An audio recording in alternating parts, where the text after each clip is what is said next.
Bonjour, je souhaitais vous faire cette vidéo pour vous expliquer la respiration alternée Anuloma Viloma. Alors j'avais fait une vidéo YouTube mais qui était en fait juste un audio et je m'aperçois en l'envoyant à mes consultants qui a besoin d'une explication. Moi, c'est vraiment une respiration que j'aime, une de celles qui m'aide vraiment à calmer le mental parce que le mental va être concentré avec les doigts et sur cette respiration alternée qu'on va faire.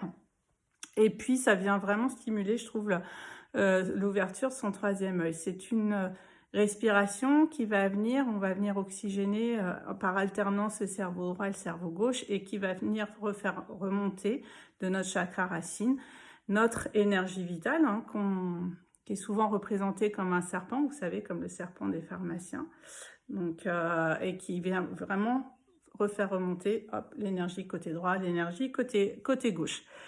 Alors pour ce faire, respectez-vous. Vous verrez selon les moments dans la journée, il peut y avoir une narine où ça va être hyper compliqué. Alors ça va être à droite, à gauche.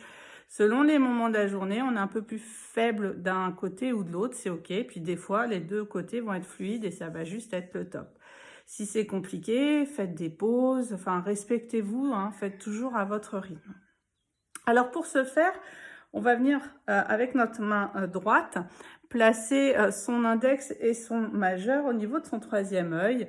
Et puis là, le pouce et l'annulaire autour du nez. On va toujours commencer à inspirer côté gauche. Donc, je pince mon pouce du côté droit de mon nez et j'inspire. Je bloque en fermant les deux. J'enlève mon pouce. J'expire côté droit à fond et je réinspire à droite.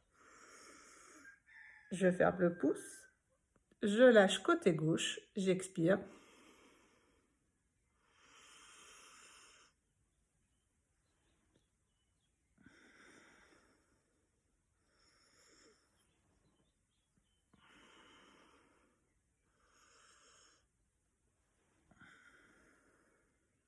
En finissant toujours côté droit. Je commence côté gauche et je finis côté droit. On se met voilà comme ça parce que on commence d'un côté, on finit de l'autre pour avoir fait le bon nombre de cycles de chaque côté.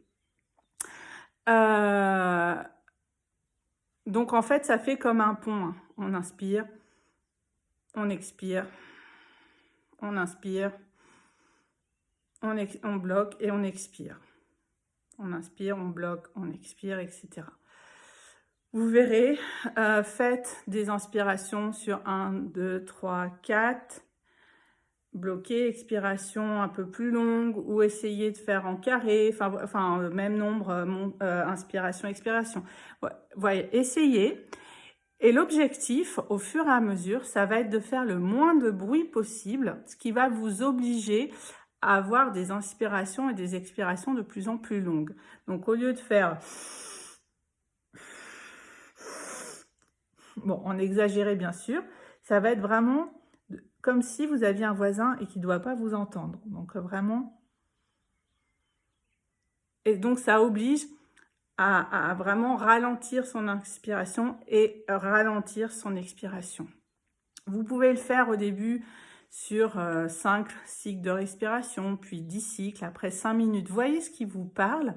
Mais en tout cas, pour moi, dans mon expérience, cette respiration m'aide vraiment à lâcher le mental, parce que le mental est occupé avec mes doigts, à faire mon pont. Vraiment, je visualise ce pont d'énergie, là, de respiration. Et après, quand vous lâchez, donc côté droit, refaites une dizaine de cycles de respiration à plein poumon, vraiment, et vous allez sentir que tout se réénergise et se rééquilibre entre gauche et droite. Et ça fait vraiment un bien fou, là, cette respiration pleine des deux narines en fin de respiration. Donc, c'est vraiment une respiration qui, pour moi, calme le mental, qui vient rééquilibrer l'énergie vitale dans notre différentes polarités du corps, qui vient oxygéner le cerveau, qui réoxygène aussi les poumons et qui fait voilà, un moment de pause aussi méditatif. à faire, voilà, autant que possible. Respectez-vous pour le rythme, pour le temps d'inspiration, enfin d'expiration. En fait, respectez-vous et mettez-vous une musique sympa. Enfin voilà. Et écoutez-vous en tout cas. Je suis à votre disposition pour plus d'informations. Vous pouvez, si vous voulez, m'aider, liker, partager, mettre un commentaire en dessous de cette vidéo. Merci beaucoup et belle journée.